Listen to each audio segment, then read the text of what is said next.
Programang ito ay rated SPG. Striktong patnubay at gabay ng magulang ang kailangan. Maaaring may masiselang tema, lengguwahe, karahasan, sexual, horror o droga na hindi angkop sa mga bata. So guys, nalaman na nga nito ni Seb ang katotohanan na siya talaga ang tunay na ama nito ni Jewel at mukhang magkakaroon na nga siya ng idea na si Amira ang ina nga nito. Samantala, napapansin nga nito ni Rose na tila ba nag-aalangan na si Alex na pakasalan siya, kung kaya agad-agad niya ito na kinumpronta kung ito ba ay tuluyan ng nag-aalangan at sabihin na daw sa kanya ang katotohanan.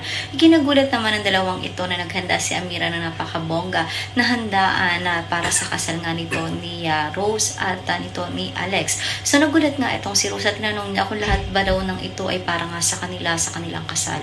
Sumagot naman si Amira na minsan lamang ikasal ng kanyang ate at talagang dapat ay sobrang special nga nito at hindi naman naaasahan na itong si Alex ay talagang nahuhulog na kay Amira at mukhang hahalikan pa nga niya ito. Ngunit ngayon na nga ba magsisimula na naman ang gulo sa pagitan ng magkapatid na ito. Yan ang mga dapat nating abangan dito nga lang sa Makiling.